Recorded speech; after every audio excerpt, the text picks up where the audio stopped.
بسم اللہ الرحمن الرحیم۔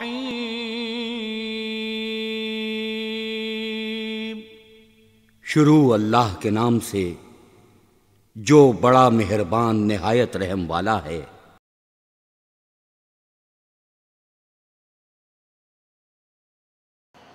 السلام علیکم ورحمۃ اللہ وبرکاتہ۔ اللهم صل على سيدنا محمد وعلى آل سيدنا محمد كما صليت على سيدنا إبراهيم وعلى آل سيدنا إبراهيم إنك حميد مجيد۔ میرے انتہائی محترم اور عزیز بزرگوں، بھائیوں اور دوستوں، اور انتہائی قابل احترام بہنوں اور بیٹیوں، ہمارے آج کا موضوع خواتین کے حقوق کے حوالے سے ہے۔ حقوق نسواں کا موضوع آج کل بڑا مشہور اور اہم موضوع بن چکا ہے، اور اسلام پر یہ الزام ہے کہ اسلام نے خواتین کو حقوق نہیں دیے ہیں، اور پورا مغرب اور مغرب کے ایجنٹ اور ان کی ایجنسیاں اور یہ NGOs اور حقوق نسواں کے نام پر بننے والی تنظیمیں وہ یہی چیخیں لگا رہی ہے کہ اسلام نے حق نہیں دیا ہے اور ہم حق دے رہے ہیں۔ ہمارے آج کا موضوع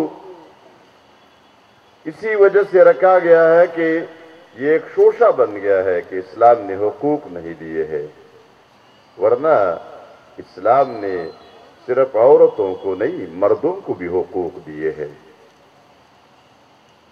مرد عورت دونوں کو عزت کا مقام دیا ہے۔ اللہ فرماتے ہیں وَلَقَدْ كَرَّمْنَا بَنِي آدم، ہم نے بنی آدم کو عزت دی ہے، اور مرد و عورت دونوں بنی آدم ہے، دونوں انسان ہے۔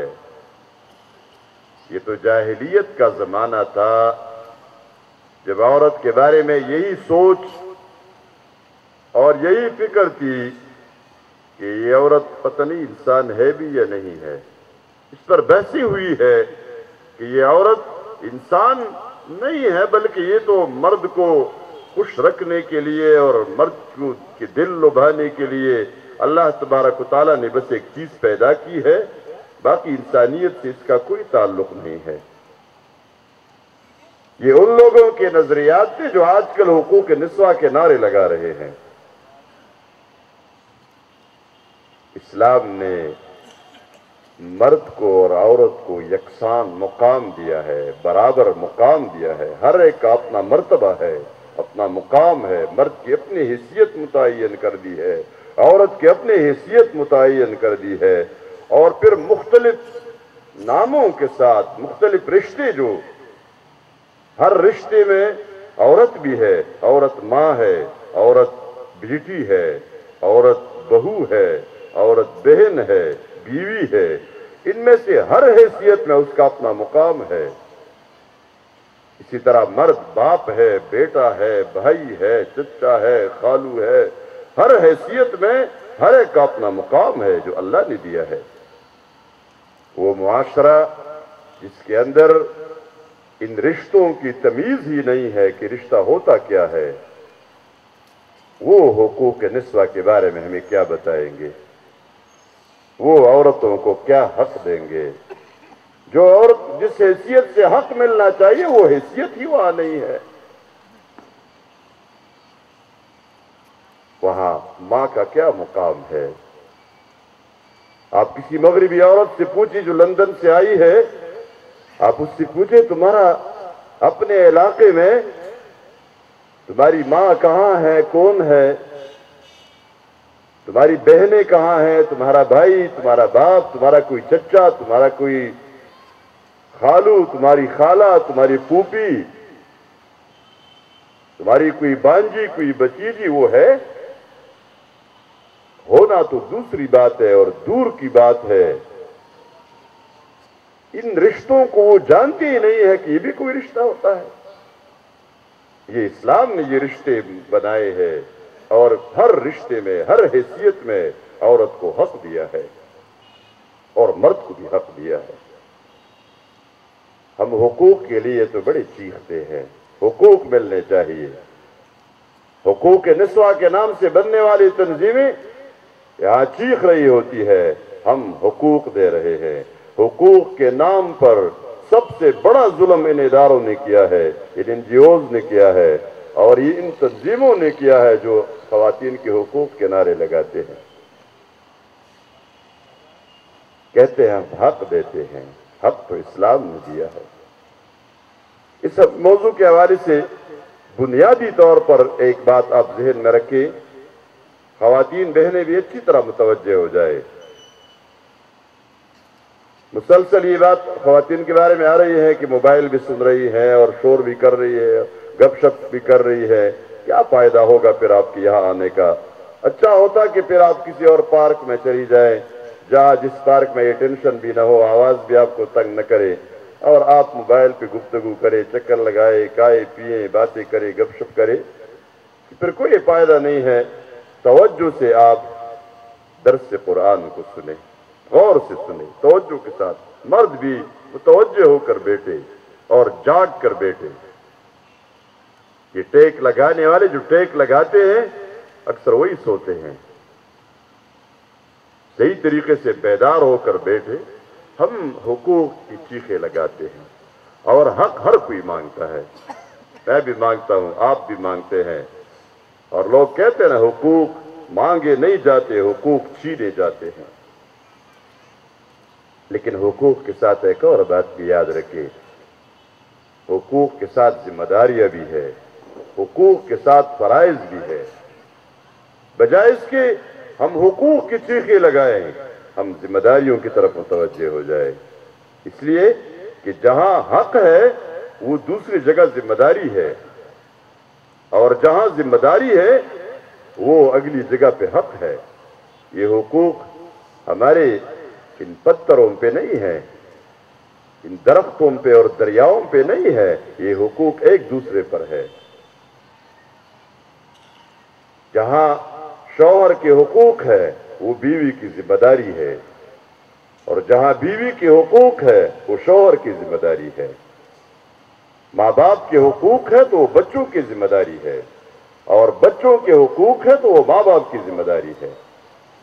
پڑوسی کے حقوق دوسرے پڑوسی کی ذمہ داری ہے, بھائی کے حقوق دوسرے بھائیوں کی ذمہ داری ہے.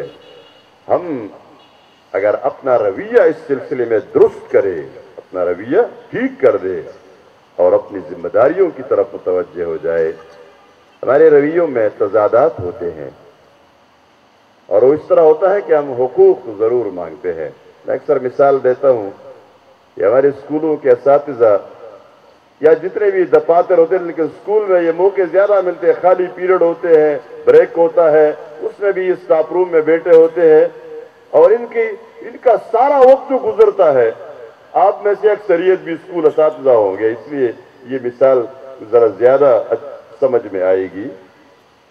اسٹاف روم میں ان کا پورا فارغ وقت اسی پہ لگتا ہے.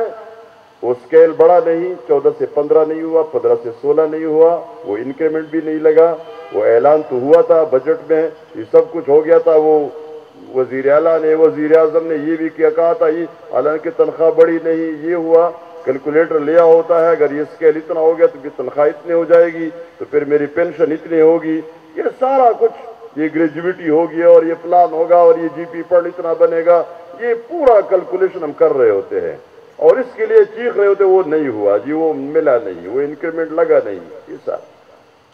لیکن جب کہیں ہیڈ ماسٹر صاحب یا پرنسپل صاحب کے دفتر میں میٹنگ ہوتی ہے کہ پیریڈ تقسیم ہو رہے ہوتے ہیں سال کے شروع میں, پھر کیا ہوتا ہے؟ نہیں جی نہیں, یہ تو ظلم ہے, یہ چوتھا پیریڈ لگانا. 3 پیریڈ ہی بہت زیادہ ہوتے ہیں. آپ نے دیکھا نہیں کالجوں میں تو 2 پیریڈ ہوتے, کبھی 1 ہوتا ہے, اور اس میں جب وہ اضافی سبسٹیٹیوٹ پیریڈ لگ جاتا ہے اس سے بھی مسئلہ خراب ہو جاتا ہے, ہمارا سارا وقت لگتا ہے. نہیں جی نہیں جی, وہ 3 نہیں 4 سے زیادہ تو بالکل نہیں ہونے چاہیے. یہ کہ ہم ذمہ داری ادا کرنے کے لیے تیار نہیں ہیں، حق مانگتے ہیں۔ ڈاکٹر صاحبان گھر میں بیٹھے ہوتے ہیں، اپنا ذاتی کلینک چلا رہے ہوتے ہیں، اسپتال میں 8 بجے کا وقت ہے، صبح وقت ہو چکا ہے، مریض تڑپ رہے ہیں، ایمرجنسی میں پڑے ہیں۔ جی ڈاکٹر صاحب کہاں ہے؟ ڈاکٹر صاحب کو گھر میں ایمرجنسی ہے۔ گھر کی ایمرجنسی کا عام مطلب تو یہ ہوتا ہے کہ اپنے گھر میں کوئی مسئلہ درپیش ہے، لیکن وہ ڈاکٹر صاحب کی ایمرجنسی کا مرکز گھر میں بنا ہوا ہوتا ہے، مریض ادھر آتے ہیں، پرائیویٹ کلینک چل رہا ہوتا ہے، اور یہاں وہ لیکن جب کہیں مواخذہ ہوتا ہے، کوئی گرفت ہوتی ہے تو سارے ڈاکٹر مل کر ہڑتال کر دیتے ہیں۔ یہ ہڑتالی کلچر جو شروع ہو گیا ہے، اس نے سارے حقوق تباہ کر دیے ہیں۔ ہڑتال ہوئی، ہمارے ساتھ ظلم ہوا ہے۔ ہر محکمے کے دفاتر کی ملازمین جتنے بھی ہوتے ہیں حقوق مانگنے کے لیے بڑے تیز ہوتے ہیں، لیکن جہاں اپنی ذمہ داریوں کی بات آتی ہے اس کی طرف بالکل توجہ نہیں کرتے۔ یہ ذمہ داریاں جہاں پوری نہیں ہوتی وہاں حقوق کا حق نہیں رکھتے کہ حقوق کا مطالبہ کیا جائے۔ اس لیے اس کی طرف آپ متوجہ ہو کہ خواتین بھی اپنی ذمہ داریوں کی طرف متوجہ ہو اور مرد بھی اپنی ذمہ داریوں کی طرف متوجہ ہو، بجائے حقوق مانگنے کے ہر ایک اپنے اپنے فرض کو پورا کرے، حقوق خود بخود ادا ہو جائیں گے۔ لیکن یہ کام بڑا آسان ہے ہمارے لیے۔ ہمارے معاشرے کے اندر جب بیرونی ہاتھ شامل نہ ہو، بیرونی سازشیں شامل نہ ہو، ہمارے لیے بڑا آسان ہے۔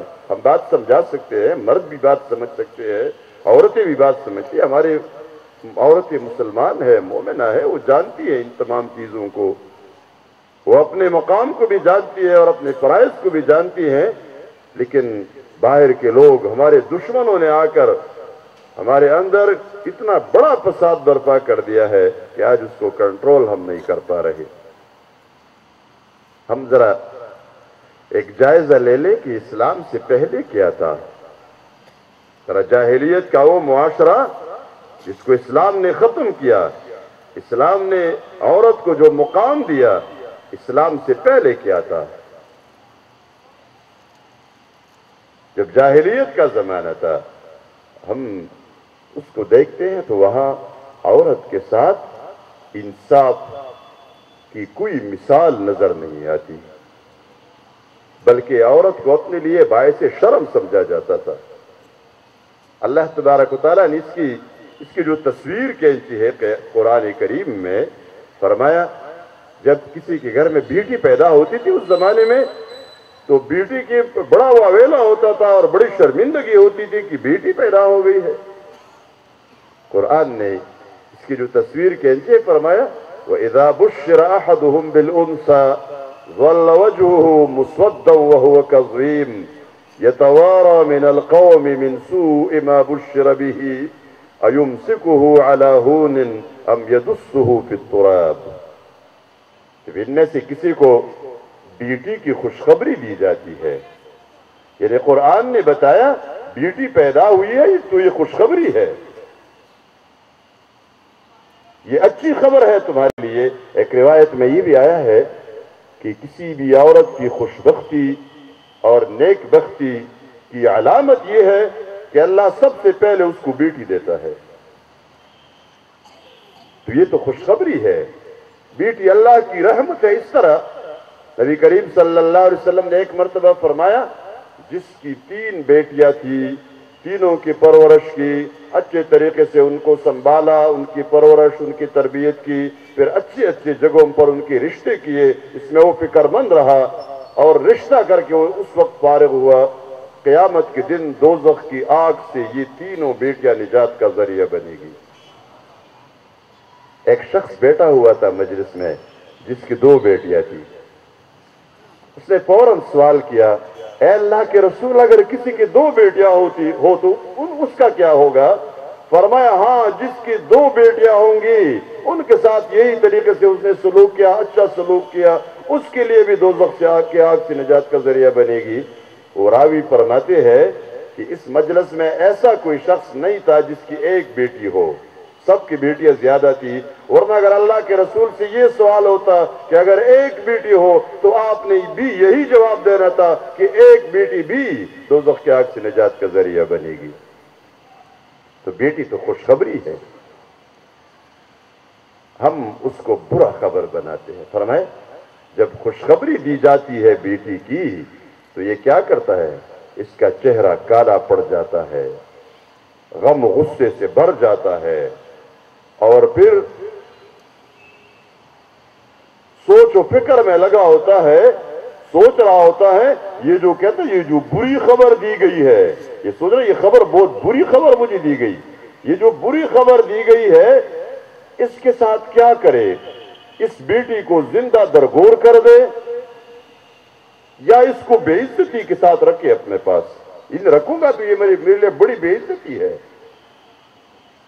یہ جاہلیت کا زمانہ تھا، اور ایک شخص بعد میں اسلام کے بعد ایک شخص آتا ہے اور رسول اللہ صلی اللہ علیہ وسلم کے سامنے کہتا ہے کہ میں ایمان لانا چاہتا ہوں، کہتا ہے میں ایمان لانا چاہتا ہوں لیکن مجھ سے ایک غلطی ہوئی ہے، کیا میری یہ غلطی، میرا یہ گناہ معاف ہو جائے گا؟ فرمایا اللہ کے رسول صلی اللہ علیہ وسلم نے بتاؤ کیا غلطی ہوئی ہے؟ اس شخص نے اپنی کہانی شروع کی، بتایا کہ میں سفر پر جانے لگا اور میری بیوی امید سی تھی، میرا بچہ پیدا ہونے والا تھا، تو میں نے اپنی بیوی کو وصیت کی کہ میرے جانے کے بعد اگر کہیں میرا بیٹا پیدا ہو تو بیٹے کو تو زندہ رکھو اور اس کی حفاظت کرو، لیکن اگر بیٹی پیدا ہو گئی تو میرے آنے تک انتظار نہ کرنا، اس کو زندہ درگور کر دینا، فلان صحرا میں لے جا کر اس کو زندہ دفن کر دو۔ کہتا ہے کہ میرے جانے کے بعد بیٹی پیدا ہو گئی تھی تو میری بیوی نے اس کو دفنایا نہیں تھا، اور یقیناً ماں کہاں اپنے بچے کو دفنانے کے لیے تیار ہوگی، سوال ہی پیدا نہیں ہوتا۔ اس کو دفنایا نہیں تھا اور پڑوسیوں کے کسی گھر میں رکھا تھا، رشتہ داروں کے پاس۔ ماں ملاقات کے لیے جاتی تھی، پھر وہ بڑی ہو گئی تھی تو ماں کی ملاقات کے لیے آیا کرتی تھی جب میں نہیں ہوتا تھا۔ ایک دن میں اچانک گھر آ گیا تو میں نے دیکھا کہ ایک چھوٹی بچی گھر میں پھر رہی ہے، معصوم زبان سے وہ باتیں بھی کر رہی ہے، چل پھر رہی ہے۔ میں نے پوچھا بیوی سے یہ کون ہے؟ میری بیوی نے مجھے جلدی جلدی جواب دینا شروع کیا کہ یہ تو ہماری بیٹی ہے، دیکھو یہ کتنی خوبصورت ہے، یہ بڑی ہو جائے گی اور ہمارے لیے یہ ہوگی وہ ہوگی۔ ایک سانس میں بے شمار باتیں اس نے کہی، لیکن مجھ پر ان باتوں کا کوئی اثر نہیں ہوا۔ میری غیرت نے یہ بات برداشت نہیں کی اور میں نے فوراً وہ کدال اور جو سامان تھا وہ اٹھایا، بیٹی کو ہاتھ سے پکڑا اور صحرا کی طرف لے جانے لگا۔ صحرا میں پہنچی، یہ بیٹی میرے ساتھ معصوم زبان آدھی آدھی اور توڑی توڑی جو بات کرتی تھی وہ میرے ساتھ اس کی باتیں جاری تھی، لیکن میرے دل میں کوئی ترس نہیں آیا، حتیٰ کہ میں صحرا میں پہنچا جہاں اس کو دفن کرنا تھا، درگور کرنا تھا۔ میں نے گڑھا کھودنا شروع کیا، اور جب میں گڑھا کھود رہا تھا تو یہ میری بیٹی اس گڑھے سے میرے ساتھ مٹی بھی نکالا کرتی تھی، اور مٹی نکالتے نکالتے جب میرے بالوں پہ گرد پڑتا تھا اور کپڑوں پر تو یہ میرے کپڑوں کو اور میرے بالوں کو جھاڑتی تھی اور گرد بھی صاف کرتی تھی، حتیٰ کہ یہ گڑھا مکمل ہوا۔ جو ہی یہ مکمل ہوا تو میں نے اس بچی کو اٹھایا اور اس گڑھے میں پھینک دیا۔ پہلے تو وہ ویسے سوچ رہے تھے کہ شاید میرے ساتھ کوئی مذاق کر رہا ہے، لیکن میں نے جب اس کے اوپر مٹی ڈالنا شروع کیا جلدی جلدی تو یہ اپنے معصوم زبان سے بول رہی تھی یہ بچی، ابا جان کیا آپ مجھے دفنا دیں گے، آپ مجھے مار دیں گے؟ مجھ پر اثر ہی نہیں ہوتا تھا، حتیٰ کہ میں نے اس کو پورا دفن کر دیا، اس کا منہ کھلا رہ گیا تھا، بس باقی پوری دفن ہو گئی۔ آخری بات بھی اس کی یہی تھی کہ ابا جان آپ نے مجھے مار دیا، آپ نے مجھے دفن کر دیا۔ یہ چیختی رہی اور میں نے اس کو کے اوپر مٹی ڈال کر زمین اوپر ہموار کر دی اور واپس آ گیا۔ اللہ کے رسول صلی اللہ علیہ وسلم نے اس شخص سے کہا آپ ذرا یہ کہانی دوبارہ سنا دے۔ یہ شخص دوبارہ سنانے لگا اور آپ صلی اللہ علیہ وسلم کے آنکھوں سے آنسو جاری تھے، مسلسل رو رہے تھے، اور پھر اس شخص سے فرمایا کہ تمہارا اسلام تو قبول ہے، لیکن اس کے بارے میں تو تم نے جواب دینا ہے جب اس بچی سے قیامت کے دن پوچھا جائے گا۔ وَإِذَا الْمَوْءُودَةُ سُئِلَتْ بِأَيِّ ذَنبٍ قُتِلَتْ، جب اس زندہ درگور کی ہوئی بچی سے پوچھا جائے گا آخر کس گناہ میں تجھے زندہ درگور کر دیا گیا تھا، وہاں تو تم نے آ کر جواب دینا ہوگا۔ یہ جاہلیت کا زمانہ تھا، اور یہ جتنے آج کل دنیا کی مہذب قومیں کہی جاتی ہے، کہلائی جاتی ہے، تہذیب سے تو ان کے دور کا بھی واسطہ نہیں ہے، لیکن اپنے آپ کو بڑے سیولائز قسم کی قومیں، تہذیب یافتہ قومیں وہ کہا کرتی ہے۔ یہ فرانس والے ابھی تک یہ یہی کہا کرتے تھے کہ عورت کے اندر آدھی روح ہوتی ہے، پوری روح نہیں ہوتی، اور آدھی روح کے ساتھ یہ ہمیشہ غلطیاں کرتی ہے۔ پہلے بھی اس نے غلطیاں کی ہے اور مسلسل یہ غلطیاں کر رہی ہے، اس کے کسی کام میں بھی کوئی صحیح کام ہوتا ہی نہیں ہے۔ یہ جب بات کی جو صحیح کہتی ہے، مشورہ دیتی ہے تو غلط دیتی ہے، بات کہتی ہے تو صحیح بات نہیں کہتی، غلط کہتی ہے، سب کچھ اس کا غلط ہوتا ہے، اس لیے کہ روح آدھی ہے۔ چائنیز کا یہ نظریہ تھا، ان کی کتابوں پہ لکھا ہوا ہے کہ عورت کے اندر انسانی روح ہی نہیں ہوتی، شیطانی روح ہوتی ہے، اور اس کی وجہ سے اس کے سارے کام شیطان کے ہوتے ہیں، کوئی کام خیر کا نہیں ہوتا، کوئی بات خیر کی نہیں ہوتی۔ یہ جو اپنے آپ کو عیسائیت کے نام سے موسوم کرتے ہیں، عیسیٰ علیہ السلام کے ساتھ نسبت ان کی دور کا بھی نہیں ہے، لیکن اپنا مذہب اسی نام سے انہوں نے بنا لیا ہے۔ ان کا تو آج تک یہی نظریہ ہے کہ شادی کرنا عورت کے لیے اللہ کی رضا کا ذریعہ نہیں ہے، اللہ کی ناراضگی کا ذریعہ ہے، اور اسی کی وجہ سے ان کے چرچ اور ان کی مرکز عبادت گاہیں بدکاریوں سے بھرے پڑے ہیں۔ ان کا نظریہ تھا اور آج تک ہے کہ شوہر مر گیا تو بیوی کو زندہ رہنے کا حق ہی نہیں ہے، اس کو بھی ستی کر ڈالو۔ یہ ہے سوچ اس کا۔ جاہلیت کے زمانے میں عورت کے ساتھ جو ظلم ہوتا تھا، آج تک وہ سارا ظلم کتابوں کے اندر موجود ہے۔ کیا ہوتا تھا؟ مرد نے تو 3 پیس سوٹ پہننا ہے، مکمل لباس میں، آج بھی یہی مغربی معاشرہ ہے، لیکن عورت کے لیے کیا ہے؟ تم نے نیم برہنہ حالت میں باہر نکلنا ہے، ہمارے سامنے آنا ہے، ہمیں خوش کرنا ہے۔ جاہلیت کا زمانہ کیا تھا؟ عورتوں کو حکم دیا گیا تھا کہ تم نے بیت اللہ شریف کے اندر آنا ہے تو طواف بالکل الف ننگا ہو کر، برہنہ ہو کر تم نے طواف کرنا ہے۔ ہم نے کپڑے پہننے ہیں، تم نے کپڑے نہیں پہننے، بالکل ننگی ہو کر وہ مجبور تھی اس پر۔ کچھ لوگوں کا یہ خیال ہے کہ وہ عورتیں بہت زیادہ بے حیا ہو گئی تھی، اس لیے وہ ننگی ہو کر طواف کیا کرتی تھی، لیکن آپ کتابوں میں پڑھیں جہاں یہ ان عورتوں کی کہانی لکھی ہے کہ یہ عورتیں ننگی ہو کر تو آتی تھی، ان کو مجبور کیا گیا تھا کپڑے نہیں پہننے، لیکن ان کی چیخیں تو کتابوں نے لکھی ہے۔ اپنے دونوں ہاتھوں سے اپنی شرمگاہوں کو وہ چھپایا کرتی تھی، آگے پیچھے اپنے ہاتھ رکھے ہوتے تھے اور چیخ رہی ہوتی تھی، اليوم يبدو بعضه او كله فما بدا منه فلا احله۔ آج میرے جسم کا کچھ حصہ جس کو میں چھپا سکتی تھی وہ تو میں نے چھپایا ہوا ہے، لیکن جو جسم کا میرا حصہ نظر آ رہا ہے میں کسی کو اجازت نہیں دیتی کہ اس کو دیکھے۔ یہ کیا تھا؟ یہ ظلم تھا۔ اسلام نے اس ظلم سے عورت کو باہر نکالا، باعزت مقام عطا فرمایا۔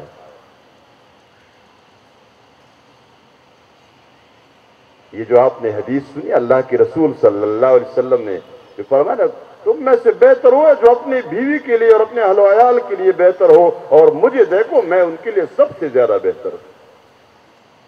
آپ اپنی بیویوں کو جو مقام دیا کرتی تھی، مثال تو وہی ہے ہمارے لیے۔ آپ نے بیوی کو باقاعدہ اپنے سارے کاموں میں مشوروں میں شریک کیا۔ مشہور واقعہ ہے صلح حدیبیہ کے وقت جب آپ عمرہ کے لیے تشریف لے گئے تھے اور صلح حدیبیہ ہو گیا، صلح کے بعد اس میں یہ شرط لکھی گئی تھی کہ اس سال آپ نے عمرہ نہیں کرنا، بیت اللہ کی زیارت کے بغیر آپ نے واپس جانا ہے۔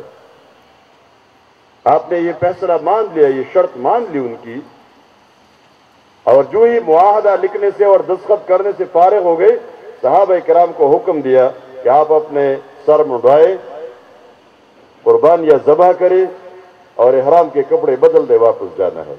یہ واحد موقع تھا جس میں صحابہ میں سے 1400 صحابہ کرام موجود تھے، کوئی بھی نہیں اٹھا۔ آپ نے پھر حکم دیا۔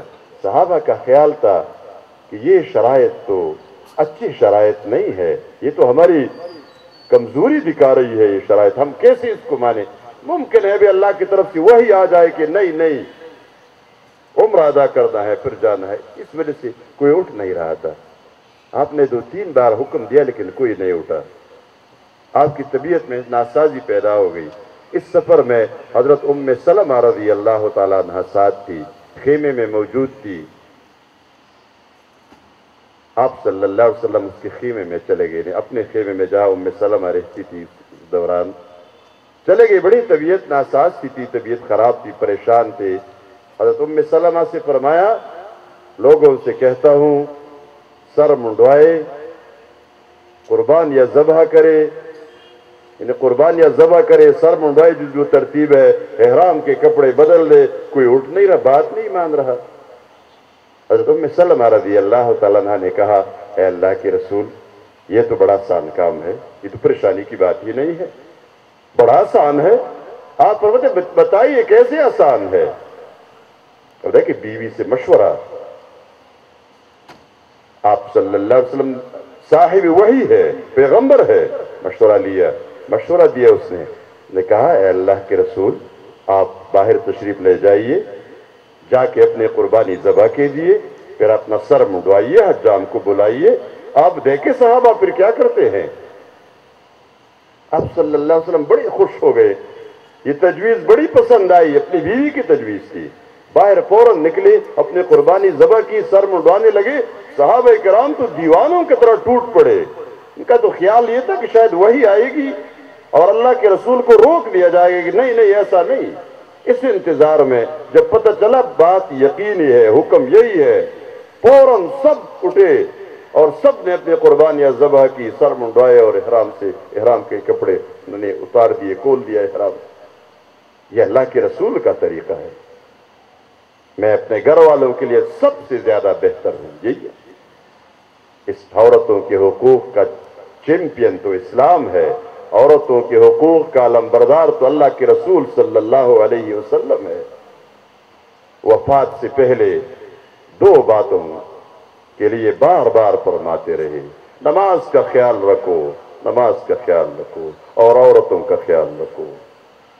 یعنی عورتوں کے حقوق کے لیے تو آپ مرض موت میں بھی اور وفات سے پہلے تک جو باتیں کی تو باتیں عورتوں کے حقوق کی، ان کا خیال رکھو، ان کا خیال رکھو۔ آج لوگ ہمیں یہ پٹی پڑھاتے ہیں، الٹی پٹی، اسلام نے حقوق نہیں دیے ہیں۔ اسلام نے تو ان تمام ظلموں سے نکال کر عورت کو ایک مقام پہ فائز کر دیا۔ اس زمانے میں میراث میں عورت کا حصہ سوال ہی پیدا نہیں ہوتا، اور کہتے تھے جو جنگ نہیں کر سکتا اس کا میراث میں کوئی حق بھی نہیں ہے۔ عورت تو جنگ نہیں کر سکتی، نہیں لڑ سکتی، اس لیے اس کا کوئی حق ہی نہیں ہے، بلکہ اس کو انسانی تسلیم نہیں کرتے تھے۔ یہ حق مہر جو ہم دیتے ہیں، یہ مہر اسلام نے مقرر کیا ہے۔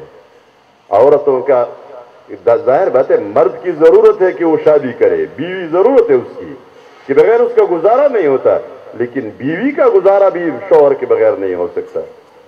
جب تک یہ رشتہ نہیں ہوتا، اس کے بغیر عورت کے لیے زندگی مشکل ہوتی ہے۔ لیکن یہاں جب یہ شادی ہوتی ہے، رشتہ ہوتا ہے، حق مہر کس کے لیے مقرر کیا گیا ہے؟ مرد کو حکم دیا گیا ہے تم نے مہر ادا کرنا ہے۔ یہ سارے خرچے یہ مرد نے کرنے ہیں۔ یہ تو آج ہمارا معاشرہ ہے، ہمارا ظلم ہے۔ یہاں جہیز کی جو لعنت مقرر ہوئی ہے، جس کی وجہ سے ہماری عورتیں بوڑھی ہو جاتی ہے، بال سفید ہو جاتے ہیں، رشتہ نہیں ہو سکتا اس لیے کہ وہ غریب ہے، وہ جہیز نہیں دے سکتی، ماں باپ غریب ہے یا وہ لڑکی یتیم ہے۔ جب وہ یتیم ہے اس کے لیے کوئی رشتہ نہیں آئے گا، نہیں جہیز ہونا چاہیے، اتنا سامان ہونا چاہیے۔ یہ سراسر ظلم ہے۔ یہ ساری ذمہ داری تو لڑکے کے والوں کی ہے، جس کو رشتہ جو اسے مہر بھی دینا ہے، اس نے سارے انتظامات بھی کرنے۔ میں عجیب لطیفہ آپ کو سناتا ہوں۔ جاپان میں ایک مرتبہ لوگوں نے سنایا، میں ادھر گیا ہوا تھا، تو نے کہا یہاں جب شادی ہوتی ہے جاپانیوں کی، لڑکا اور لڑکے آپس میں ان کی بھی شادی ہوتی ہے جس طرح بھی ہوتی ہے، لیکن بہرحال جب ان کی شادی ہوتی ہے تو وہ ایک دوسرے سے مل کر کہتے ہیں کہ تمہارے ولیمے میں تمہاری کتنے مہمان آئیں گے؟ تو لڑکا مثلاً کہے کہ میرے 100 مہمان ہوں گے، تو لڑکی بھی کہتے 100 میرے بھی ہوں گے، دونوں مشترک۔ اچھا خرچہ کتنا آئے گا؟ مثلاً اس پر 1 لاکھ ین خرچ آئے گا، تو کہتے ہیں 50,000 ین آپ نے پے کرنے ہیں، 50,000 میں نے پے کرنے ہیں۔ میں نے ویسے پوچھا کہ یہ کیوں ہے؟ یہ تو ہمارے ہاں تو لڑکی کی ذمہ داری یہاں بھی ہونی چاہیے، یہ تو عورتوں کے حقوق کے بڑے علمبردار ہے۔ یہ انہوں نے کہا نہیں، وہ تو صاف بات کہتے ہیں۔ لڑکا کہتا ہے کہ میری شادی ہے، تو تمہارا کوئی غم ہے؟ تمہاری بھی تو شادی ہے نا۔ تو جب دونوں کی شادی ہے تو خرچہ بھی دونوں نے دینا ہے۔ یہاں یہ اسلام ہے جس میں عورت کو ساری سہولت اور فائدہ دیا گیا ہے، اس کے سارے اخراجات مرد پہ ڈال دیے ہیں، بلکہ عورت کو خصوصی طور پر جو اسی کی ملکیت ہوگی، حق مہر بھی حسب استطاعت، جس کی طاقت میں زیادہ مال ہے زیادہ دے دے، کم ہے تو کم، لیکن یہ اس کی مرضی پر ہے، لیکن دینا ہے، کچھ ضرور دینا ہے۔ یہ اسلام نے مقرر کیا ہے۔ یہ سارا جتنا حق دیا ہے یہ تو اسلام نے دیا۔ اسلام کے بارے میں لوگ کہتے ہیں حق نہیں دیا، لیکن انہوں نے کیا حق دیا؟ انہوں نے نعرہ لگایا مرد و عورت دونوں برابر ہے۔ دونوں کیا ہے؟ برابر ہے۔ برابر کیا مطلب؟ اللہ تبارک و تعالیٰ نے اس طرح برابر نہیں رکھا۔ سارے مشکل کام، بھاری کام، جو سب سے زیادہ مشکل جسمانی لحاظ سے مشکل کام، باہر کے سارے کام، محنت مزدوری کرنے والے کام، یہ حکومتوں کے کام، عدالتوں کی، یہ بھاری بھاری ذمہ داری ہے، یہ عورت پر ڈالی ہی نہیں ہے۔ عورت کو اس سے مستثنا قرار دیا ہے۔ یہ مردوں کی ڈیوٹیاں لگائی گئی ہے۔ مرد چیخ رہے ہیں ہم سب برابر ہے، یہ عورتیں بھی آ کر ہمارے ساتھ ہمارے کام کرے۔ یہ برابری کا نعرہ تو ظلم کا نعرہ ہے۔ یہ کبھی کبھی سوال آتا ہے، ہم نے حجاب اور پردے کا جو درس دیا تھا اس میں بھی یہ بات ہم نے کہی تھی کہ حجاب کا حکم کیوں دیا گیا ہے۔ یہ ہم دیکھتے ہیں، سادہ سے ایک مثال میں آپ کو دیتا ہوں تاکہ آپ کو سب کو سمجھ بھی آ جائے۔ ہم نے جو کچھ مرد مقرر کیے ہوتے ہیں، یہ ہمارے ڈائریکٹر صاحب ہے، یہ وزیر صاحب ہے، یہ سیکریٹری صاحب ہے، یہ ڈی سی او صاحب ہے، یہ سارے جتنے بھی بڑے بڑے آفیسر ہوتے ہیں، یہ جج صاحب ہے، تو کیا ہوتا ہے ان کے دفتر کے باہر جتنے شیشے لگے ہوتے ہیں وہ کالی شیشے ہے، پردے اویزان ہے، دروازے بند ہے، کھڑکی بند ہے، اندر اس کو انتظامات ایسی لگا ہوا ہے وغیرہ وغیرہ، لیکن لوگوں کے سامنے وہ نہیں آئے گا۔ باہر پیے بیٹھا ہوا ہے، جو کوئی آئے گا پہلے اس سے ملے گا۔ اندر اگر کوئی کہے نا یہ دروازہ کھولے میں ذرا صاحب کو دیکھ لوں، ایک نظر دیکھ لوں، نہیں جی اجازت نہیں ہے۔ وہ مرد ہے، وہ عورت تو نہیں ہے، مرد ہے۔ اور جب وہ ڈیوٹی سے فارغ ہو کے واپس جا رہا ہوتا ہے تو دوسری طرف دروازے سے نکلتا ہے، گاڑی باہر آئی ہوتی ہے، شیشے کالے ہیں، پردے لگے ہیں، اور اس میں بیٹھ کر دروازے فوراً بند کر دیے جاتے، کسی سے ملنے اس کو نہیں دیا جاتا۔ گھر میں جا کر گیٹ کھلے گا، اندر گاڑی جائے گی، گھر کے اندر کے دروازے کے پاس اترے گا۔ یہ کیوں اس کو پابند بنایا ہے؟ وہ اگر کہے میں باہر لوگوں کے ساتھ اس طرح گھل ملنا چاہتا ہوں، باہر بیٹھنا چاہتا ہوں، مجھے کیوں یہ پابند بنایا گیا ہے؟ لیکن یہ وہ نہیں کہتا۔ یہ کیوں ہوتا ہے؟ اسی لیے ہوتا ہے کہ اس شخص کو کچھ اہم کام حوالے ہے، اور یہ اگر اس طرح باہر آئے گا، لوگوں کے ساتھ گھل مل جائے گا، یہ سارے کام رہ جائیں گے، بات ہی ختم ہو جائے گی، وہ جو بڑے بڑے کام اس نے انجام دینے ہیں۔ بالکل اسی طرح عورت کو پردے کا حکم دیا گیا ہے، گھروں کے اندر بیٹھنے کا حکم دیا گیا ہے۔ حیا اور پردے کے درس میں یہ پوری تفصیل آپ نے سنی، کیوں عورت کو انتہائی اہم کام حوالے ہے، اور وہ کام قوموں کی تیاری ہے۔ کسی نے کہا تھا اگر تمہیں اچھی قوم چاہیے تو اچھی مائیں مجھے دے دو، اچھی قوم خود تیار ہو کر تمہارے پاس آئے گی۔ یہ جو ہم کہتے ہیں نا عورتوں کو دین کی تعلیم دو، ان کو قرآن پڑھاؤ، دین سکھاؤ، اس لیے کہ ان کا گود تمہارے بچوں کا سب سے پہلا اور سب سے بنیادی مدرسہ ہے۔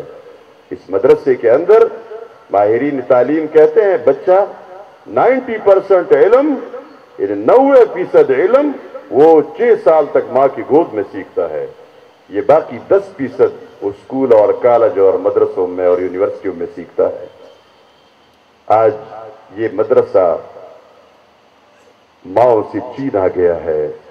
یہ عرب ممالک میں آپ میں سے جو لوگ گئے ہیں، ان کے بچوں کی تربیت کے لیے، بچوں کی پرورش کے لیے، جو ہی بچہ پیدا ہوتا ہے، فلپینی لڑکی، کرسچن لڑکی، ہندو لڑکی، سکھ، جتنے بھی لڑکیاں ہوتی ہیں، باقاعدہ ان کے لیے ایک ٹریننگ کا سسٹم ہے جو انہوں نے کیا ہوا ہے، ہمارے دشمنوں نے کیا ہوا ہے، اور پھر ان تربیت یافتہ لڑکیوں کو عرب ممالک میں بھیجا جاتا ہے، یہ بچوں کو اچھا سنبھالتی ہے، اور بچے مسلمان ذہن وہ نہیں بنتا۔ مسلمان ماں تو اپنے بچے کو اللہ کا نام لے کر سلاتی ہے، اللہ کا نام لے کر جگاتی ہے، سب سے پہلا جملہ جو سکھاتی ہے تو وہ تو اللہ کا نام ہوتا ہے، اور یہ ماں کی گود کے اندر یہ جو تربیت ہوتی ہے یہ پتھر پہ لکیر کے برابر ہوتا ہے۔ ان کو قوموں کی تیاری کا کام حوالے کیا گیا ہے، ایسی فیکٹری میں یہ بیٹی ہے جہاں قومیں تیار ہوتی ہے۔ اسلام پر الزام ہے کہ عورتوں کو حقوق نہیں دیے ہیں، اس لیے حق اس لیے نہیں دیا ہے کہ عورتوں کو پردے کا حکم ہوا ہے، یہ حق چھینا گیا ہے، اور ہم حقوق دے رہے ہیں تو عورت کو کیا دیا انہوں نے؟ عورت پردے کو اور حجاب کو سب کچھ اتار پہن کر باہر بازار میں نکل آئے، اور جیسے مرد چاہتے ہیں ایسے ہی ان کے سامنے کبھی اسٹیج پر ڈراموں میں وہ ناچتی رہے، کہتے یہ تمہارا حق ہے۔ ٹیلی ویژن میں کوئی اشتہار آتا ہے، اشتہار کا ذریعہ عورت بنے گی، کہتے یہ تمہارا حق ہے۔ تم ڈائیو سروس میں کنڈکٹر بن جاؤ، رات بھر کئی راتیں جاگتی رہو، خدمت کرتی رہو، یہ تمہارا حق ہے، کہتے یہ تمہارا حق ہے۔ صابن کی ڈبی پر تمہاری تصویر ہوگی، یہ تمہارا حق ہے۔ تم برہنہ اور نیم برہنہ حالت میں کبھی ڈراموں میں کسی کی بیٹی بنا کرو، کبھی کسی کی بیوی بنا کرو، کبھی کسی کی ماں، کبھی کسی کی معشوقہ، کہتے یہ تمہارا حق ہے جو ہم تمہیں دے رہے ہیں۔ یہ آزادی، یہ حق ہے، یہ حق دیا گیا ہے۔ تو ہمارے ہاں ایک لطیفہ مشہور ہے کہ 2 چڑیا آپس میں لڑ رہی تھی، تو اچانک بلی کی نظر پڑی تو آ کر، چڑیا لڑتی ہے، پرندے تو ان کو پتہ بھی نہیں ہوتا، بڑی سخت لڑائی ہوتی ہے پرندوں کی، یار میں نے خود اپنے ہاتھ سے ایسے پرندے پکڑے ہیں کہ وہ لڑائی میں تھی، پتہ ہی نہیں تھا ہم آ رہے ہیں، کوئی پکڑ رہا ہے، بعد میں پتہ چلتا ہے۔ لڑائی میں بلی آئی، بلی نے دونوں چڑیوں کو پکڑا اور دونوں کو کھا لیا۔ کھانے کے بعد اپنی مونچھوں کو صاف کیا اور کہنے لگی اچھا ہوا کہ میں آئی، ورنہ ایک دوسرے کو مار دیتی۔ اسی طرح یہ NGOs والے کہتے ہیں اچھا ہے کہ ہم آ گئے ہیں حقوق نسواں کے لیے، ہم نے تنظیم بنائی، ورنہ عورتوں کو تو بالکل اس ظلم کے پنجے میں تو وہ پھنسی ہوئی تھی، وہ تو یہ ہوا تھا وہ ہوا تھا، الان کہ جو راز تھا جو کچھ تھا وہ بھی انہوں نے لے لیا، سارا مسئلہ خراب کر دیا انہوں نے، سارا ظلم انہوں نے عورت کے ساتھ کیا۔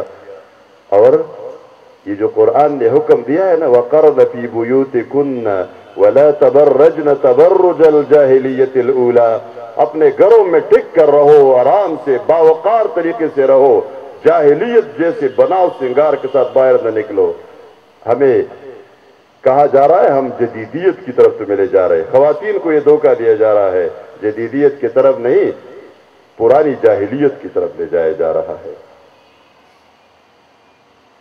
کہتے ہیں ہم تمہیں حق دے رہے ہیں، حقوق دے رہے ہیں، الان کے حقوق ان کے پاس نہیں ہے، حقوق تو اسلام کے پاس ہے۔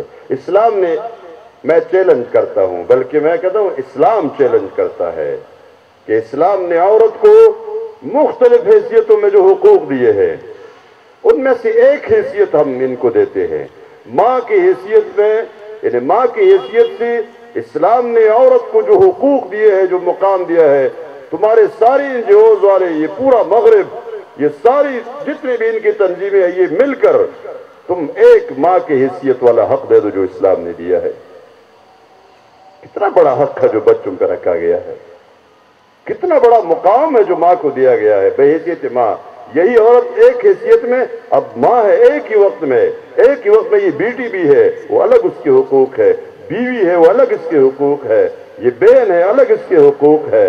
اور ہمارے معاشرے کے اندر تو پھر ماموں اپنے اوپر اپنی بانجی کا حق رکھتا ہے, چچا اپنے بھتیجے کا اپنے اوپر باقاعدہ حق رکھتا ہے. اور اس طرح معاشرے کے اندر کتنے قلعے ہیں جو عورت کے لیے اللہ نے بنا دیے ہیں. ان تمام قلعوں کو ختم کر کے, ان تمام رشتوں کو ختم کر کے بالکل عورت کو تنہا صرف تم گرل فرینڈ بن سکتی ہے اور کچھ بھی نہیں.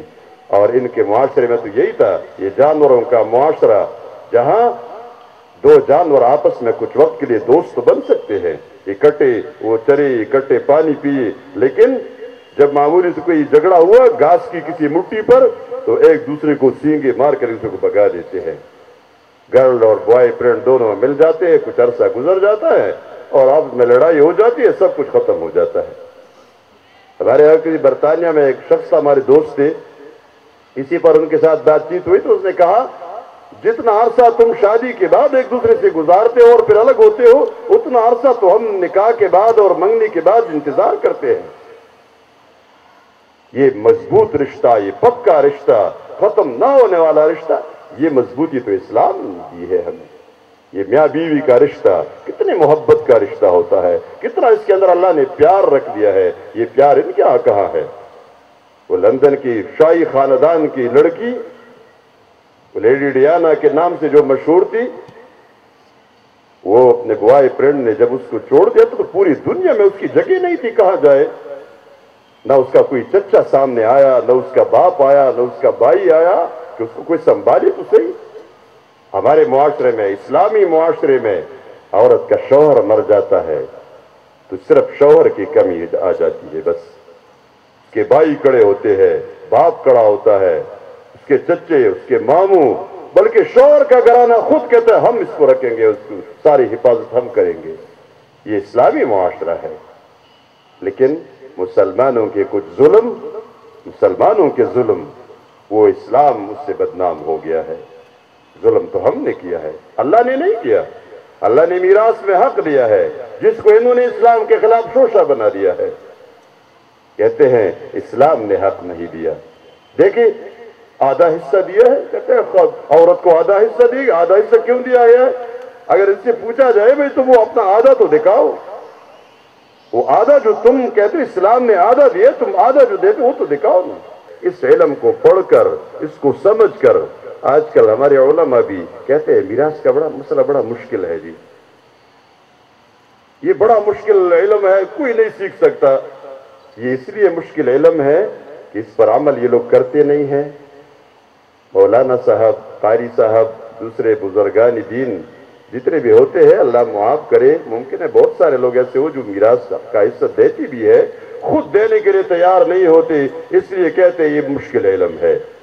گھنٹوں کا علم ہے, گھنٹوں کا, یعنی 15-20 گھنٹے زیادہ سے زیادہ اس پر لگے گے اور ہر وہ شخص اس کو سیکھ سکتا ہے جو 1 2 3 کو جانتا ہو, اپنے پیسے گن سکتا ہو اور بازار میں جائے تو واپس اپنے گھر کا راستہ اس کو معلوم ہو سکے میرا گھر یہ ہے. یہاں تک شخص وہ بھی میراث کا علم سمجھ سکتا ہے. چند کلیے ہے نا, چند معمولی قاعدے ہیں, بس ضرب و تقسیم ہے. اس کا چھٹا ہے اور اس کا چوتھا ہے, اس کا تیسرا ہے, اس کا آدھا ہے, اس کے 2 تیسرے ہیں, اور یا اس کا جو بھی حصہ مقرر ہے وہ سارے. لیکن میراث کے پورے قانون کو پڑھ کر انسان کا یقین آتا ہے کہ واقعی اللہ بڑا عادل ذات ہے اور بڑا ہی باریک بین ذات ہے. لیکن کہتے آدھا حصہ دیا ہے, یہ آدھا حصہ نہیں ہے, یہ تقسیم کا ایک دفعہ ہے, ایک کلیہ ہے, یعنی مختلف دفعات میں ایک دفعہ ہے. للذکر مثل حظ الانثیین, کہ جب باپ مر جائے, بیٹے بیٹیاں رہ جائے تو بیٹے کو دوہرا حصہ ملے گا اور بیٹی کو 1 ملے گا. یعنی 2 حصے بیٹے کو اور 1 حصہ بیٹی کو, اس طرح ہوگا.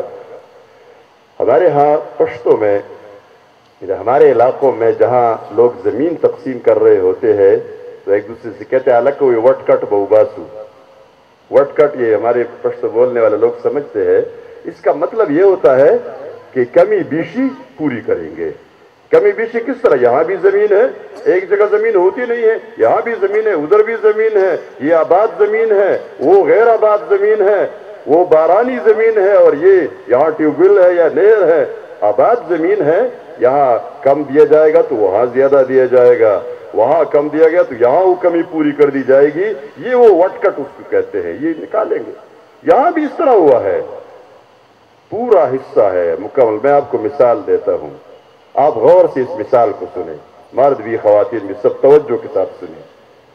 ایک شخص مر گیا، اس کی ایک بیٹی رہ گئی اور ایک بیٹا رہ گیا، اور اس کی مال کو جب دیکھا گیا، مال کتنا ہے؟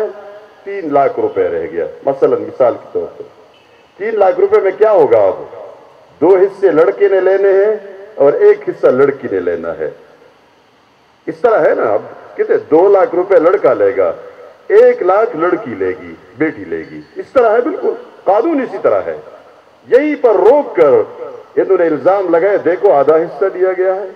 اسی طرح تو قرآن کریم میں یہ بھی آیت ہے، وَلَا تَقْرَبُوا الصَّلَاةَ، بس آگے نہ جاؤ، نماز کے قریب مت جاؤ۔ تو اللہ نے بتایا ہے نماز کے قریب مت جاؤ، تو ہم بھی نہیں پڑھیں گے۔ لوگ کہہ رہے بھائی آگے تو جاؤ نا، بتایا گیا ہے وَأَنْتُمْ سُكَارَىٰ، اس حال میں نہ جاؤ جب تم نشے میں ہو۔ اللہ نشے میں اپنے بندوں کو دیکھنا پسند ہی نہیں کرتا، اس لیے جب تم نے نشہ کیا ہو تو اللہ کے قریب نہ آؤ، یعنی نماز میں نہ آؤ۔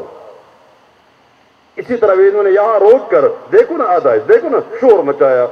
اب اگر کوئی شخص یہ آیت آگے پڑھا بھی رہا ہے تو شور مچا کر، نہیں نہیں یہ آدھا ہے، دیکھو آدھا ہے، دیکھو آدھا ہے۔ حالانکہ اب آپ دیکھیں، یہی آدھا حصہ 1 لاکھ مل گیا، لڑکے کو 2 لاکھ مل گیا۔ اب تھوڑی دیر کے بعد کیا ہوگا؟ اس لڑکی کے ساتھ رشتہ ہوگا کسی لڑکے کا، اور یہ لڑکا بھی اپنے لیے رشتہ کرے گا کسی لڑکی کے ساتھ دوسری۔ یہاں تو باریک بھی نہیں، ہر جگہ جہاں جہاں کوئی نقص ہے اس کو پورا کیا جا رہا ہے۔ تو ہوگا کیا؟ یہ لڑکا شادی کرے گا تو اپنی بیوی کو مہر دے گا یا نہیں دے گا؟ وہ مہر کتنا مقرر کرے؟ اب چلو ہم 1 لاکھ روپے مقرر کرتے، کم از کم 1 لاکھ روپے اس نے مہر دے دیا، اور اس لڑکی کے ساتھ جو رشتہ کرے گا وہ اس کو مہر دے گا، کتنا دیا؟ چلو 1 لاکھ اس نے دے دیا۔ لڑکی کو جو حصہ میراث کا 1 لاکھ ملا ہے وہ اس کا اپنا ہے، کسی کا اس میں حصہ نہیں ہے۔ یہ جو مہر ملا ہے یہ بھی لڑکی کا اپنا ہے، کوئی ذمہ داری اس پر اس میں نہیں ہے۔ اور لڑکی کو ایک تو مہر دینا ہے تو اس کے پاس کتنا رہ گیا؟ 1 لاکھ رہ گیا۔ اب یہ اپنی بیوی کا اور پھر جو بچے ہوں گے ان سب کا خرچہ بھی برداشت کرے گا، یہ وہ اٹھائے گا۔ یہ شک ہوتا ہے یا نہیں ہوتا کہ عورت کو زیادہ ملا ہے؟ مرد کو زیادہ نہیں ملا، عورت کو زیادہ ملا ہے۔ اسی طرح ہر حیثیت سے جو عورت کا حصہ ہے،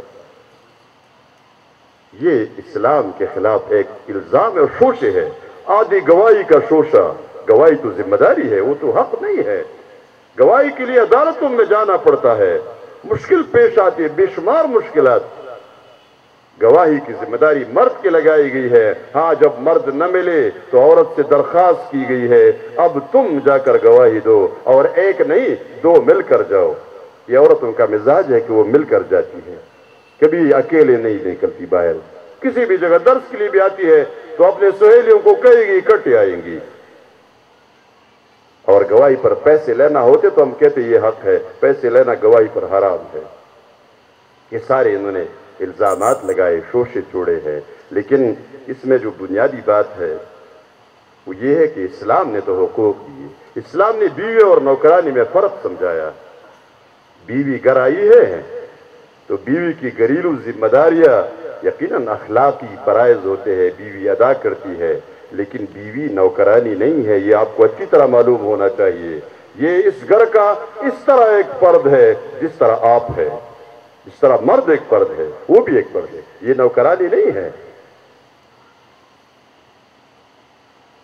اب جب وہ نوکرانی نہیں تھی، یہ فرق تو اسلام نے کیا، اس کی جو ذمہ داری اسلام نے لگائی ہے، قوموں کی تیاری، بچوں کی تربیت، اس گھر کے پورے اندر کے، کہ وہ ایک سربراہ ہے، جس طرح آپ سمجھ لیں وزیر داخلہ ہے، اور پھر لوگ کہتے ہیں یہ مرد کو کیوں قوام بنایا گیا ہے، مرد گھر کا بڑا کیوں ہے، یہ عورت کیوں نہیں ہے؟ یہ تو اگر اللہ عورت کو بناتا تو مرد چیختا کہ عورت کو کیوں بنایا ہے، لیکن اللہ نے ایسے بغیر کسی وجہ کے کوئی کام نہیں کیا۔ قرآن کریم نے یہ بات فرمائی کہ مرد کو قوام کیوں بنایا گیا ہے، اس لیے بنایا گیا ہے کہ مال کمانے کی ذمہ داری مرد کی ہے تو خرچ کرنے کی ذمہ داری بھی مرد کی لگائی گئی ہے، اس لیے قوام اس کو بنایا۔ اب اگر عورت کو بنا دیتا، کمائی مرد کر رہا ہے اور مہینے کے 10 تاریخ کو 12 تاریخ کو عورت نے کہا پیسے تو ختم ہو گئے، پھر کیا ہوتا؟ مرد کہتا تنخواہ میں تو ابھی 20 دن باقی ہے، عورت نے یہی کہنا تھا 20 دن باقی، 10 دن باقی، اپنے پیسے لانے خرچہ کرنا۔ یہ کیوں؟ اسی لیے مرد کو یہ وہ کمانے کی ذمہ داری بھی دی گئی ہے، خرچ کرنے کی ذمہ داری بھی مرد کو دی گئی، تاکہ عورت اس جھنجھٹ سے بچی رہے، اس مشکل میں وہ پھنسی ہی نہ۔ یہ مرد کا کام ہے، کماتا کس طرح ہے، خرچ کس طرح کرتا ہے، جو گھر میں لائے گا عورت اس کی نگرانی کرے گی۔ ہمارے ہاں یہ جو ذمہ داری نا قوام کی، ویسے شوشہ اس لیے ہے کہ اس سے تو لوگ تنگ ہوتے ہیں۔ ہمارے ہاں پشتوں میں جس کو دعا دی جاتی ہے تو ہمارے گھروں میں حجروں میں ظاہر بات ہے وہاں ہمارا اپنا ایک روایات ہوتا ہے نا مہمان نوازی کی، یا اس علاقے کی اپنی روایات ہے، ہمارے علاقوں میں اپنی روایات ہے، وہاں دعا دی جاتی ہے۔ پشتو میں کہا جاتا ہے وہی پکور کے دے خدے مشرمکہ پو حجرہ کے دے خدے کشرمکہ۔ اس کا ترجمہ یہ ہے، کہتے ہیں کہ اللہ آپ کو گھر کا بڑا نہ بنا دے اور حجرے کا چھوٹا نہ بنا دے۔ گھر کا بڑا جب بن جاؤ گے نا، ہم اپنے گھروں میں کہتے ہیں سب سے چھوٹے بھائی کو تم ہمارے مشر ہو، گھر کے پورے نگران تم ہو۔ اس کا مطلب کیا ہوتا ہے؟ سبزی بھی تم نے خرید کر لانی ہے، آٹا بھی تم نے لانا ہے، گوشت لانا ہے، مہمان آ رہے ہیں ان کے لیے یہ لانا ہے، وہ یہ سب کچھ تم نے بندوبست کرنا ہے اور حساب بھی دینا ہے۔ پیسے تو میں نے دینے تو حساب بھی تم نے دینا ہے۔ معمولی سا فرق آ گیا 100 روپے 200 روپے کہیں ادھر ادھر ہو گئے، نہیں نا، فضول خرچ ہونا، پیسے خرچ کر دو تو خود کھا لیے ہوں گے۔ بیچارہ ہمیشہ پریشانی میں ہوتا ہے۔ یہ ساری ڈیوٹی آپ کسی، ہم کبھی کبھی اپنی بیوی سے میں کہتا ہوں یہ ڈیوٹی آپ لے لے، آپ کرتی رہے اس کو، وہ کہتا ہے میرا سلام ہے اس طرف، یہ آپ خود کرتے رہے، میں نہیں کر سکتی۔ یہ تو بڑی مصیبت ہے۔ اور حجرے میں جب چھوٹا بنو گے تو یہ میز بھی مہمان کے سامنے رکھو، پانی بھی لاؤ، برتن بھی رکھو، برتن اٹھاؤ بھی، حساب بھی کرو، سب کچھ تم نے، یہ تمہاری ڈیوٹی۔ تو یہ تو ایک بڑی مصیبت ہوتی ہے لوگوں کے لیے۔ اب عورت کو اس میں دھوکہ دیا جا رہا ہے، تمہیں قوام کیوں نہیں بنایا، مرد کو کیوں بنایا؟ یعنی یہ سارے بوجھ تمہارے سر پر کیوں نہیں ہے، یہ مرد کے سر پر کیوں ہے؟ آپ کو میں مثال دیتا ہوں، اگر کسی دفتر کے 2 انجینئر ہو اور یہ دونوں انجینئر، ایک کی ڈیوٹی دفتر کے اندر ہے، ایئر کنڈیشن میں بیٹھا ہوا ہے، نقشے وقشے کاغذات درست کر رہا ہے، دوسرا سائٹ پر بلڈنگوں کی نیچے پولادی کیپ پہنے سخت گرمی میں پسینہ پسینہ باہر رہتا ہے،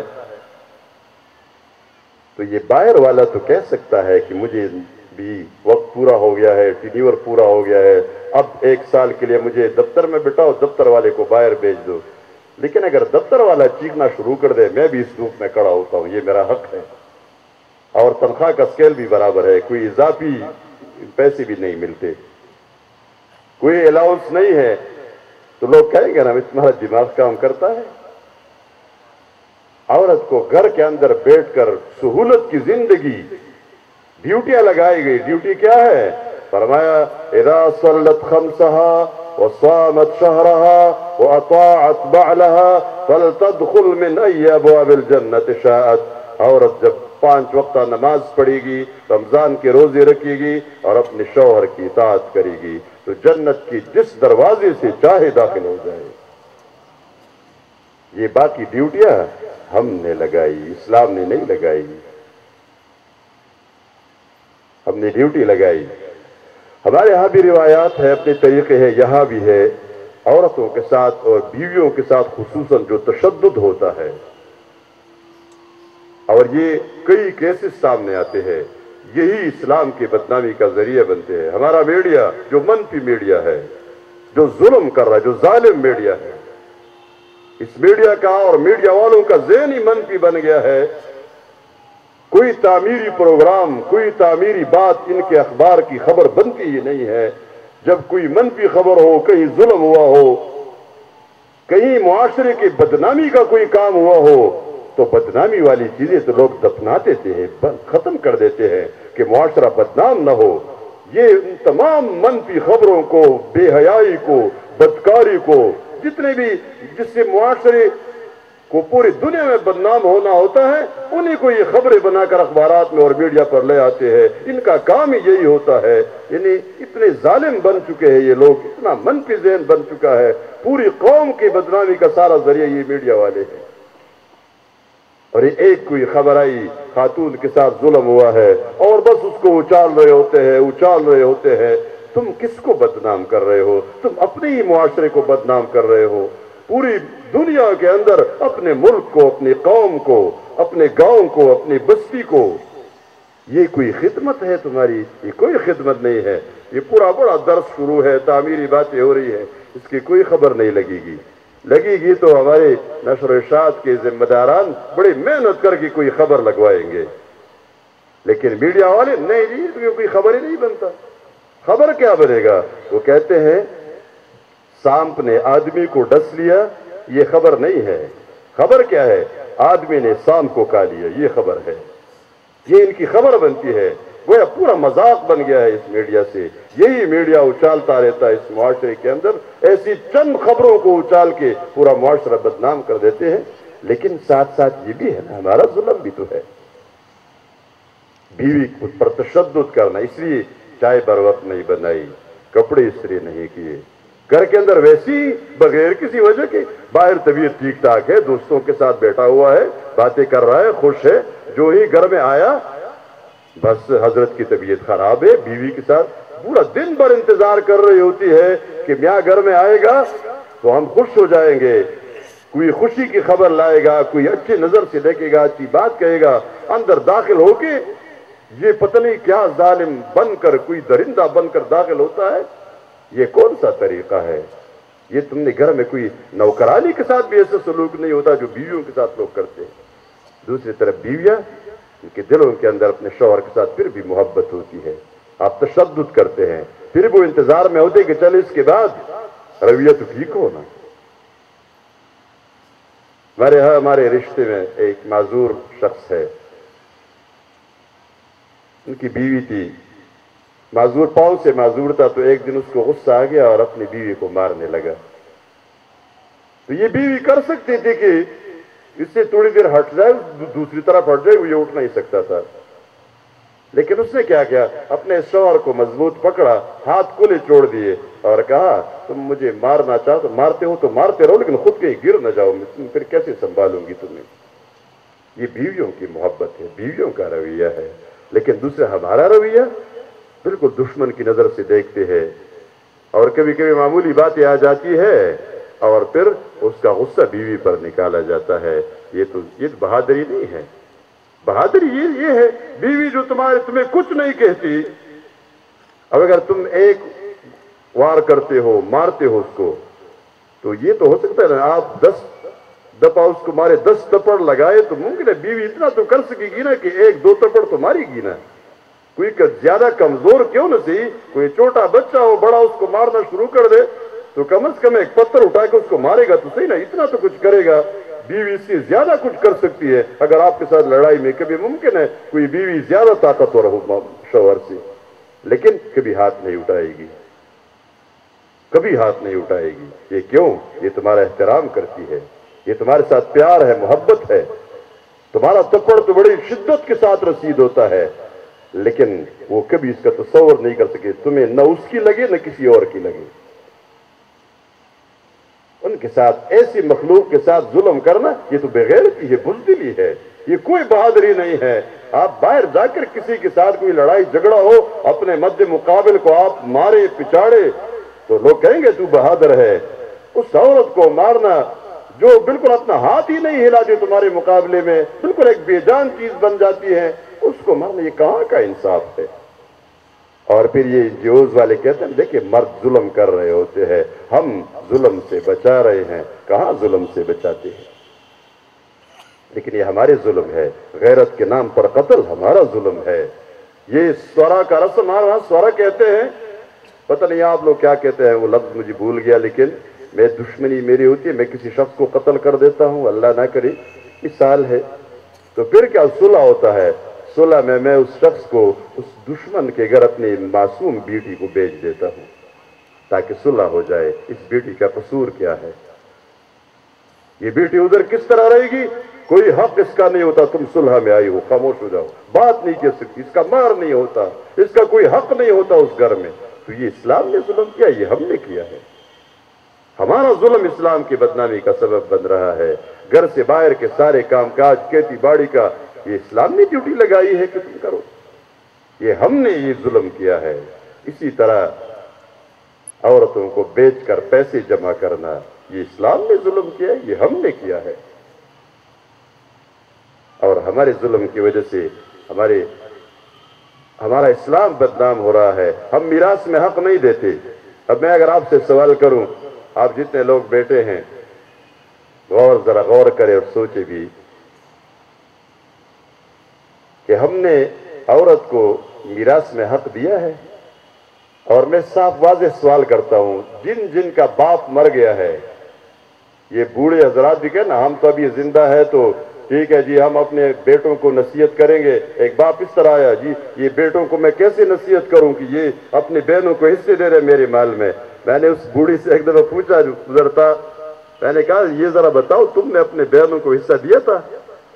تو وہ سوچنے لگا، ہاں وہ میری 2 بہنیں تو بھی بہت بوڑھی ہے جی. میں نے کہا نہیں، بوڑھی کی بات چھوڑ دو، جب باپ تمہارا مر گیا تھا تو تم نے اپنے بہن کو حصہ دیا ہے؟ یہ ذرا آپ غور کریں، جس کا باپ مر گیا تھا، باپ کی میراث رہ گئی تھی، اس میراث میں بہن کو حصہ دیا ہے؟ ممکن ہے رحیم یار خان میں کسی نے دیا ہو، کوئی ویسے ہاتھ اٹھا سکتا ہے میں نے دیا ہے؟ 1% کہہ سکتے ہیں ہم اس کو؟ نہیں کہہ سکتے. اب ہم کہتے ہیں نا ہم حلال کھا رہے ہیں. اب اگر میں سوال کروں، یہ جو ہم نے یہ قمیص پہنی ہے اور یہ قمیص پہنی ہے، اس پر ہم نماز بھی پڑھتے ہیں، یہ آپ کی قمیص ہے یا یہ آپ کی بہن کی ہے؟ حقوق کی بات ہے نا، ہم حقوق کی بات کرتے ہیں. اپنے بہنوں کو حق دیا ہے. یہ جو ہم کھانا کھا کر آئے یہ جا کر کھائیں گے، ہم کہتے ہیں یہ حلال ہے. یہ ہم اپنے صوبے میں تو میں تھوڑے سخت انداز میں یہ کام کرتا ہوں، لیکن یہاں میں ڈرتا ہوں ممکن آپ کہیں یہ کیا آپ نے ہمارے لیے مصیبت بنائی. اس لیے ہاتھ اٹھوانا اور سوالات کرنا نہیں، لیکن صرف آپ ذرا سن لے، جو کھانا آپ ابھی کھائیں گے، صبح کھایا ہے، دوپہر کو کھایا ہے، یہ اگر سوال میں کرو کہ یہ آپ کا تھا یا آپ کی بہن کا تھا. اب کہتے ہیں عبادت کیوں قبول نہیں ہوتی، دعائیں قبول نہیں ہوتی، اس سے رزق حرام ہے. ہم بڑی معصومیت کے ساتھ کہتے ہیں یہ جی وہ بہنوں کو تو ہم نے جمع کیا کہ یہ آپ کا حق ہے، میراث ہے، اگر آپ لینا چاہتی ہے تو.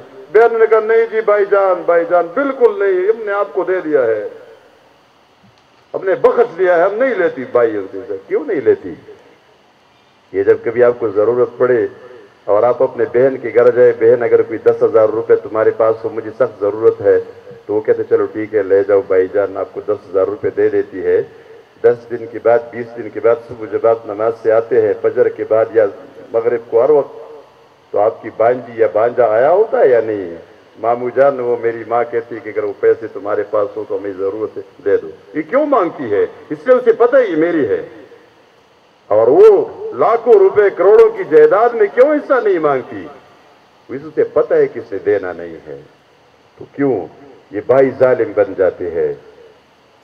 بہن کیوں نہیں لیتی؟ اس لیے کہ شوہر کے گھر رہ کر اس کے بچے بھی بڑے ہو جاتے، بالغ اور جوان ہو جاتے ہیں، وہی گھر اس کا بن جاتا ہے. لیکن بھائی کا گھر وہ کبھی اپنے لیے بند کرنے کے لیے تیار نہیں ہوتی. وہ پھر بھی اپنے بھائیوں کو اپنا سہارا سمجھتی ہے، اور اس سہارے کے اگر اس سے آپ قیمت وصول کرنا چاہے اس کے لیے بھی تیار ہوتی ہے، لیکن اس گھر کو اپنے اوپر بند نہیں کرتی.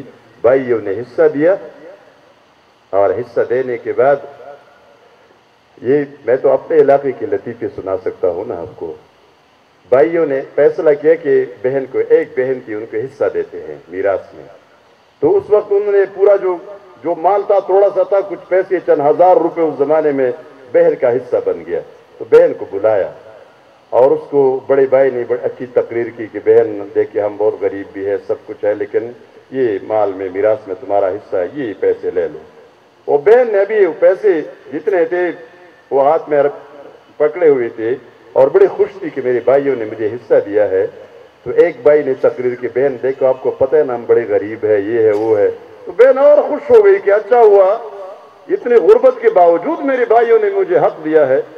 پھر دوسرے بھائی نے تقریر کی، پھر تیسرے نے تقریر کی، اس طرح. تو آخرکار وہ تقریر اس نے سنی تو آخر چلنے لگی. تو بڑے بھائی نے جلدی اٹھ کر اس کے ہاتھ کو ایسے پکڑا اور کہتا ہے کہ تم بات کو سمجھتے ہی نہیں ہے، بات کو سمجھ. انہوں نے کہا بھائی کیا بات؟ اس کے ہاتھ سے بالکل ایسے وہ پیسے واپس لے لیے کہ دے دیے نا تو تم نے گھر تو لے جانا نہیں ہے، یہ تو ایسے تو نہیں ہوتا، اتنے تقریریں ہم کرتے تم بات کو سمجھنے کی کوشش ہی نہیں کرتی.